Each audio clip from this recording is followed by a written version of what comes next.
Hello students. तो आज की इस वीडियो में आपका पुनः स्वागत है। आज हम चर्चा करेंगे have to, had to, will have to और शैल हैव टू के बारे में। तो आइए देखते हैं कि ये क्या है। देखिए, सबसे पहले ये समझना है कि जैसे has to, have to, had to, will have to, shall have to हैं, तो इसका हिंदी में क्या अर्थ बनेगा। इसका हिंदी में अर्थ ये बनेगा जैसे ना नैनी प्लस पढ़ता प्लस है हूँ हो थाते थी गागेगी। अगर आप पिछला वीडियो देखे होंगे तो उसमें आपको एक सूत्र ये बताया गया था कि जैसे मान लीजिए ना, ने और नी है और प्लस इसी में है, हूं और हो अथवा था, थे और थी है। यह सूत्र आपको पिछले वीडियो में बताया गया था। तो उसके लिए बताया गया था कि इज टू लगेगा, एम टू लगेगा, आर टू लगेगा, इस तरीके से वाज टू लगेगा, ये बताया गया था। तो अब इस सूत्र में और इस सूत्र में क्या अंतर है, दोनों थोड़ा सा तुलना करना जरूरी है ताकि आपको सूत्र अच्छी तरीके से समझ में आ जाए। देखिए, यहाँ ना ने नी और है हूं हो था थे थी है। अब इसमें क्या अंतर आया, इसमें ना ने नी है हूं हो था थे थी तो आ रहा है, ये तीन चीज तो मिल रही है हूं हो था थे थी। लेकिन इसमें पढ़ता और गागेगी दो चीज और शामिल हो गया। इसमें देखिए गागेगी भी आ गया और पढ़ता गया। तो कहने का मतलब यह है कि ना ने नी तो रहेगा ही रहेगा और साथ ही साथ इसमें पढ़ता भी आ जाएगा। इसके बाद है हूं हो था थे थी और गा गी भी आएगा इसमें। और एक क्वेश्चन और बनेगा कि जैसे ना ने नी है हूं हो प्लस था थे थी है, तो इसके बाद इसमें गागेगी क्यों नहीं है। तो इसका जो गागेगी है यानी कि जो फ्यूचर टेंस है, जैसे कि मान लीजिए प्रेजेंट टेंस उस वीडियो में आपको बताया गया होगा कि ये प्रेजेंट टेंस बनेगा या तो पास्ट टेंस बनेगा, फ्यूचर का नाम नहीं दिया गया। तो यहाँ इसकी जरूरत है क्योंकि अब अगर फ्यूचर जो छूट गया था क्वेश्चन साइन अगर यहाँ है कि गागेगी क्या बनेगा, तो इसको मैं इसी में शामिल करके आपको समझा दूंगा और उदाहरणों से आपको समझ में आ जाएगा। तो आइए अब चलते हैं, हम इनके उदाहरणों पर आते हैं और देखते हैं कि इसका क्या मतलब निकलता है। केवल एक चीज आपको ध्यान देना है कि ना ने नी तो आएगा ही आएगा, यानी पिछला सूत्र इसमें लगेगा। इसके साथ साथ आपको पढ़ता शब्द जोड़ना है। देखिए, जैसे उसे स्कूल जाना पड़ता है, पिछला उदाहरण अगर देखा तो उसमें ये रहेगा कि उसे स्कूल जाना है, पढ़ता नहीं रहेगा।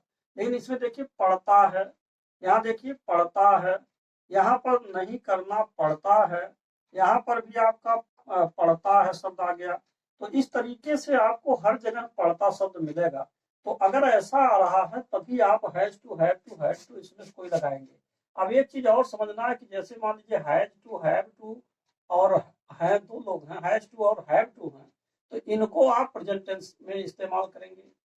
और दूसरी बात, केवल हैड टू को पास्ट टेंस में लगाएंगे और जबकि विल हैव टू और शैल हैव टू को फ्यूचर टेंस में यूज करेंगे। कहने का मतलब यह एक ऐसा सूत्र है जिसका प्रयोग आप तीनों टेंसेज में यूज कर सकते हैं। थ्री टेंसेज में, तीनों टेंसेज में इसका यूज होगा, ये चीज आपको समझना है। तो आइए अब देखते हैं उदाहरण को।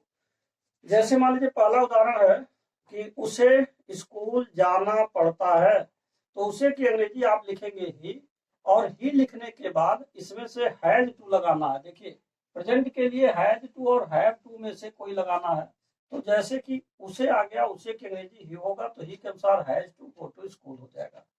और मुझे काम करना पड़ता है, तो मुझे की अंग्रेजी आई होगी, आई के साथ आपको हैव टू लगाना है और डू द वर्क हो जाएगा। आई के साथ आपका हैव टू लगेगा और बाकी जो और लोग हैं उनके साथ हैज टू लगाएंगे। यानी कि इसमें जो है 7 और 6 के नियम चलते हैं, अर्थात जैसे कुछ 7 तरह के सब्जेक्ट हैं जिनके साथ हैज टू लगाते हैं और 6 लोग हैं जिनके साथ हम हैव टू लगाते हैं। और उसे मेहनत, अब देखिए ये दो वाक्य आपका कैसा बना, पहला तो ही has to go to school, ये वाक्य आपका अफर्मेटिव बना। दूसरी बात यह है कि मुझे काम करना पड़ता है, I have to do the work, यह भी आपका अफर्मेटिव बना। तो दो उदाहरण तो मैंने आपको हैज टू और हैव टू से बता दिया है जो अफर्मेटिव का है। अब आइए हम निगेटिव के बारे में देखते हैं। यही हैज और हैव के तुरंत बाद आपको टू लगा देना, नॉट लगा देना है अगर आपको निगेटिव बनाना है। नेगेटिव में केवल सहायक क्रियाओं के बाद यानी had not to, have not to, had not to, will not have to, shall not have to, ऐसे आपको बनाना है। तो यहाँ पर हो जाएगा उसे मेहनत नहीं करना पड़ता, ये निगेटिव है, तो ही हैज नॉट और उसके बाद टू वर्क हार्ड, इस तरह से हो जाएगा। अब यहाँ इंट्रोगेटिव में देखिए क्या आपको उसे पढ़ाना पड़ता है, तो यहाँ हो जाएगा have you to teach him या हर। अगर लड़का है तो हिम लिखेंगे, लड़की है तो हर लिखेंगे। इस प्रकार आपने देखा उदाहरण नंबर 1, 2, 3 और 4 में हमने प्रेजेंट इंडेफिनिट टेंस को, प्रेजेंट के बारे में यानी प्रेजेंट टेंस को, यह जो भी सहायक क्रिया हैज टू हैव टू प्रयोग किया गया, इसका जो टेंस है वो प्रेजेंट टेंस है, जिसको आप सिंपल प्रेजेंट कह सकते हैं। सिंपल प्रेजेंट टेंस में इसका यूज किया गया। अब आइए हम चलते हैं पास्ट टेंस के बारे में। तो अगर हम पास्ट टेंस को लेते हैं तो पहला उदाहरण दिया है कि सरला को घर लौटना पड़ता था, और या तो आप पास्ट टेंस में पढ़ा यह भी लिख सकते हैं। इसके दो सूत्र हैं, पढ़ता था या पढ़ा। तो सरला हैड टू का प्रयोग किया जाएगा और कम बैक होम, तो सरला को घर लौटना पड़ा। दूसरी बात यह है कि अगर इसका इंट्रोगेटिव बना रहे हैं तो क्या तुम्हें उसकी मदद करनी पड़ी, had you to help her, तो इसमें भी करनी पड़ी या करनी पड़ती थी। तो आपने देखा ये इंट्रोगेटिव है तो आपने हैड पहले लगा दिया, तो ये आपका पहला लाइन तो अफर्मेटिव था। दूसरी लाइन जो आपका बनाया गया ये आपका नेगेटिव है। और अब आगे देखिए, अब उदाहरण नंबर 3 और उदाहरण नंबर 4 को हमने फ्यूचर से लिया है, यानी गागेगी, यानी ना नेनी प्लस पढ़ता प्लस गागेगी। अब इसको देखिए थोड़ा ध्यान से समझिएगा। ये इस उदाहरण में दो बातें हैं, एक तो पिछले वीडियो का भी जो गागेगी छूटा था वह भी समझना है और इसको भी समझना है। तो देखिए तुम्हें परीक्षा की तैयारी करनी पड़ेगी, तो अगर हम पढ़ेगी को दें इसके अनुसार चलें तो करनी पड़ेगी यह भी आ रहा है, पड़ेगी। और दूसरी बात करनी पड़ेगी माने करनी होगी, तो इसमें ना नहीं केवल आ रहा और गागेगी आ रहा है, तो ये फ्यूचर का भी अर्थ दे दे रहा है। इसीलिए पिछले वीडियो में इसकी चर्चा नहीं की गई थी, यानी उसका जो अर्थ होता है फ्यूचर टेंस में ना नहीं प्लस गागेगी, वही जो है यहाँ आकर के भी शामिल हो जाता है। तुम्हें परीक्षा की तैयारी करनी पड़ेगी अथवा करनी होगी, तो ऐसी स्थिति में you will have to, you के साथ विल लगाएंगे, have to prepare for the examination लिख देंगे। उसे मेरे घर आना होगा अथवा आना पड़ेगा, तो ऐसी स्थिति में भी देखिए ना नहीं प्लस गागेगी अथवा पढ़ेगा, पढ़ेगा शब्द आ गया, पढ़ता शब्द आ गया, तो ही will have to come to my house हो जाएगा। तो ये था आपका has to, have to, had to, will have to, shall have to के बारे में, उसके प्रयोगों के बारे में। अब एक बात मैं और समझाना चाहता हूँ, यहाँ पर एक बात नोट मैंने लिखा हुआ, इस बात को आप भली भांति समझ लीजिए, बहुत जरूरी है। जैसे आजकल केवल इसी सूत्र की ही प्राथमिकता दी जाती है, यानी ये जो सूत्र आपने अभी भी पढ़ा केवल इसी सूत्र की प्राथमिकता दी जाती है, अर्थात इसका मतलब ये हुआ कि जो पिछला सूत्र आप पढ़े हैं उसकी प्राथमिकता बहुत कम है, यानी उसकी प्राथमिकता नहीं दी जाती, प्राथमिकता तो इसकी दी जाती है। देखिए अर्थात is to, am to, are to, was to, were to का प्रयोग बहुत कम देखने को मिलता है। आजकल किताबों में आप देखेंगे तो इसके प्रयोग बहुत कम है।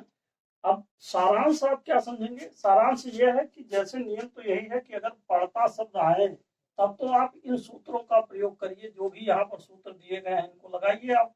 लेकिन अगर केवल ना ने नी और प्लस गागेगी, ना ने नी है हो, ना ने नी था थे थी है, तब भी आप यही सूत्र अक्सर लगाएंगे। जैसे कहने का मतलब यह है कि एक थोड़ा सा एग्जाम्पल और आप देख लीजिए कि अगर ये कहना हो कि मुझे जाना है, मुझे जाना है, अगर ये कहना हो कि मुझे जाना है तो नियमतः इसको कहना चाहिए आई एम और टू गो कहना चाहिए, परंतु इसकी प्राथमिकता कम हो गई है, यानी इसको हल्का में लिया जा रहा है।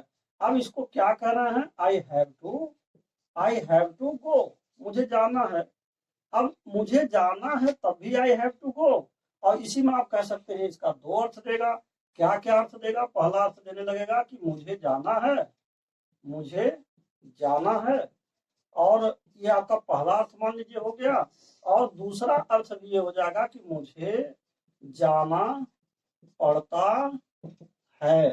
तो अगर आपको इनमें से कोई भी कहना हो तो यही केवल अंग्रेजी चल रहा है, हैव टू चल रहा है, हैज टू चल रहा है। अब एम टू का प्रयोग बहुत कम देखने को मिलता है।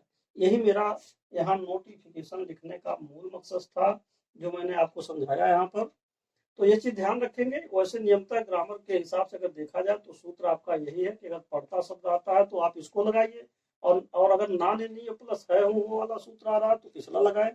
और फिर भी आजकल ज्यादातर प्रयोग यही हो रहा है, तो भाई जिधर हवा संसार की बह रही उधर चलना ही होगा, तो ज्यादा बेहतर होगा कि इसी के अनुसार चला जाए। तो अब ये वीडियो यहीं पर समाप्त होता है। आपने इसे देखा, इसके लिए धन्यवाद।